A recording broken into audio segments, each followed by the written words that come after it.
Hello ವಿದ್ಯಾರ್ಥಿಗಳೇ, Uma's life style YouTube ಚಾನಲ್ಗೆ ಸುಸ್ವಾಗತ. ಸೊ KL ಹೊಸ ಒಂದು ಅಪ್ಡೇಟ್ ಅನ್ನು ಕೊಟ್ಟಿದ್ದಾರೆ. ಅದೇನೆಂದ್ರೆ, ಯಾರ್ಯಾರು ಒಂದು ಸ್ಪೆಷಲ್ ಕೋಟಾ ರಿಸರ್ವೇಷನ್ಗೆ ಅಪ್ಲೈ ಮಾಡಿದ್ರಿ, ಹಾಗೆಯೇ ಒಂದು ಡಾಕ್ಯುಮೆಂಟ್ಸನ್ನು ಏನೇನು ಬೇಕಾದ ರಿಕ್ವೈರ್ಡ್ ಡಾಕ್ಯುಮೆಂಟ್ಸ್ನ ಸಬ್ಮಿಟ್ ಮಾಡಿದ್ರಿ ಬೆಂಗಳೂರಲ್ಲಿ KA ಡಿಪಾರ್ಟ್ಮೆಂಟ್ಗೆ. ಸೊ ಡಾಕ್ಯುಮೆಂಟ್ಸ್ನ ಸಬ್ಮಿಟ್ ಮಾಡಿದ ನಂತರ ನಮ್ಮ KA ಅವರು ಅದನ್ನು ಪ್ರಾಸೆಸ್ ಮಾಡಿದ ನಂತರ ನಿಮ್ದೆಲ್ಲ ಡಾಕ್ಯುಮೆಂಟ್ಸ್ ಕರೆಕ್ಟ್ ಆಗಿದ್ದರೆ ಯಾರ್ಯಾರು ಒಂದು ಎಲಿಜಿಬಿಲಿಟಿ ಲೀಸ್ಟ್ ಅಂತ ಬಿಡ್ತಾರೆ, ಒಂದು ಸ್ಪೆಷಲ್ ಕೋಟಾ ಎಲಿಜಿಬಿಲಿಟಿ ಲೀಸ್ಟ್ ಅಂತ ಬಿಡ್ತಾರೆ. ಸೊ ಅದರಲ್ಲಿ ನಿಮ್ಮ ಹೆಸರು ಇದೇನೆ ಇಲ್ಲ ಅಂತ ಚೆಕ್ ಮಾಡ್ಕೋಬೇಕಾಗುತ್ತೆ. ಬಟ್ ಇವಾಗ ಬಿಟ್ಟಿರೋ ಒಂದು ಏನು ನೋಟಿಫಿಕೇಶನ್ ಇದೆ ಅಲ್ಲ, ಇದರಲ್ಲಿ ಯಾರು ಒಂದು ಕೊಟ್ಟಿರೋ ಡಾಕ್ಯುಮೆಂಟ್ಸ್ ತಪ್ಪಾಗಿದೋ ಅಥವಾ ವ್ಯಾಲಿಡಿಟಿ ಇಲ್ಲ ಅಥವಾ ಏನೋ ಒಂದು ಬೇರೆ ಡಾಕ್ಯುಮೆಂಟ್ ಸಬ್ಮಿಟ್ ಮಾಡಿದ್ದೀರಿ ಅಂತಂದು ಪೆಂಡಿಂಗಲ್ಲಿ ಇದೆ ನಿಮ್ದು ಇನ್ನು ಲೀಸ್ಟು. ಸೊ ಅದು ಒಂದು ಬಿಟ್ಟಿದ್ದಾರೆ. ಸೊ ಒಂದು ರಿಸರ್ವೇಷನ್ ಸಪ್ರೇಟ್ ಆಗಿ ಬಿಟ್ಟಿದ್ದಾರೆ. NCC, ಎಕ್ಸ್ ಸರ್ವೈಸ್ ಆಗಿರ್ಬೋದು, ಆರ್ಮಿ ಆಗಿರ್ಬೋದು, ಮತ್ತು ನ್ಯಾವಿ ಆಗಿರ್ಬೋದು, ಇಂಥ ಒಂದು ಏನೇನು ಕೋಟಾ ಇದಾವಲ್ಲ ರಿಸರ್ವೇಷನ್ಸು, ಆ ಒಂದು ವಿದ್ಯಾರ್ಥಿಗಳ ಪಟ್ಟಿ ಸಪ್ರೇಟ್ ಆಗಿ ಬಿಟ್ಟಿದ್ದಾರೆ.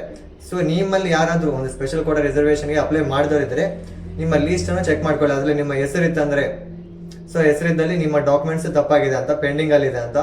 ಸೊ ಅಲ್ಲಿ ತಪ್ಪಿದ್ದವರು ಮತ್ತೆ ನೀವು KAಗೆ ಒಂದು ಡಿಪಾರ್ಟ್ಮೆಂಟ್ಗೆ ಇದಾಗಬೇಕಾಗುತ್ತೆ, ಕನ್ಸರ್ನ್ ಆಗಿ ಅಲ್ಲಿ ಏನೋ ಡಾಕ್ಯುಮೆಂಟ್ಸ್ ಮತ್ತೆ ನೀವು ಕೊಡಬೇಕಾಗಿದ್ರೆ, ಏನೇನು ಡಾಕ್ಯುಮೆಂಟ್ಸ್ ತಪ್ಪಾಗಿದಾವಲ್ಲ ಆ ಡಾಕ್ಯುಮೆಂಟ್ಸ್ ಮತ್ತೆ ಸಬ್ಮಿಟ್ ಮಾಡಬೇಕಾಗುತ್ತೆ.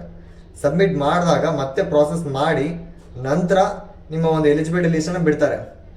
ಮತ್ತೆ ಸೇಮ್ ಅದೇ ಥರ ಒಂದು ಸ್ಪೆಷಲ್ ಕೋಟಾ ಎಲಿಜಿಬಿಲಿಟಿ ಲೀಸ್ಟ್ ಅಂತ ಬಿಡ್ತಾರೆ.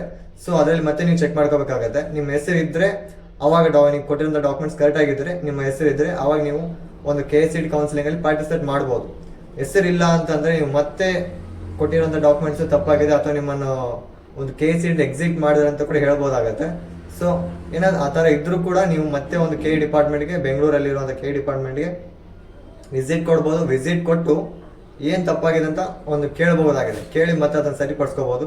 ಸೊ ಹಂಗಾಗಿ ಇವತ್ತು ಬಿಟ್ಟಿರೋ ಒಂದು ನೋಟಿಫಿಕೇಶನ್ ಏನಿದೆಯಲ್ಲ, ಬರೀ ಯಾರ್ಯಾರು ಒಂದು ಸ್ಪೆಷಲ್ ಕೋಟಾ ರಿಸರ್ವೇಷನ್ಸ್ NCC ಹಾಗೇನೆ ಒಂದು ಆರ್ಮಿದಾಗಿರ್ಬೋದು, ಹಾಗೇನೆ ಮತ್ತೇನಾದ್ರು ರಿಸರ್ವೇಷನ್ಸ್ ಏನೇನಿದಾವಲ್ಲ ಎಕ್ಸ್ ಸರ್ವೈಸ್ ಅಂತ, ಅದಕ್ಕೆ ಸಂಬಂಧಪಟ್ಟ ಒಂದು ಪೆಂಡಿಂಗ್ ಲಿಸ್ಟನ್ನು ಬಿಟ್ಟಿದ್ದಾರೆ ಅಷ್ಟೇ ಹೊರತು ನಿಮ್ಮ ನಾರ್ಮಲ್ ಏನಿದಾರಲ್ಲ ಒಂದು ಜನರಲ್ ಕ್ಯಾಟಗರಿ ಆಯಿತು, SC ST ಕ್ಯಾಟಗರಿ ಆಯಿತು, ಇದಕ್ಕೆ ಸಂಬಂಧ ಇಲ್ಲ ವಿದ್ಯಾರ್ಥಿಗಳೇ. ಸೊ ಸ್ಪೆಷಲ್ ರಿಸರ್ವೇಷನ್ ಕೋಟಾ ಯಾರು ಅಪ್ಲೈ ಮಾಡಿದಲ್ಲ, ನಿಮ್ಮ ಒಂದು ಹೆಸರನ್ನು ಆ ಲೀಸ್ಟಲ್ಲಿ ಇದೆ ಅಂತಂದರೆ ನಿಮ್ಮ ಡಾಕ್ಯುಮೆಂಟ್ಸ್ನ ಮತ್ತೆ ಸಬ್ಮಿಟ್ ಮಾಡಬೇಕು. ನೀವು KA ಅವ್ರಿಗೆ ಕನ್ಸರ್ನ್ ಮಾಡಬೇಕಂತ ಅರ್ಥ. ಹಾಗೆ ನಮ್ಮ ಚಾನಲ್ ಸಬ್ಸ್ಕ್ರೈಬ್ ಮಾಡ್ಕೊಳ್ಳಿ ವಿದ್ಯಾರ್ಥಿಗಳು.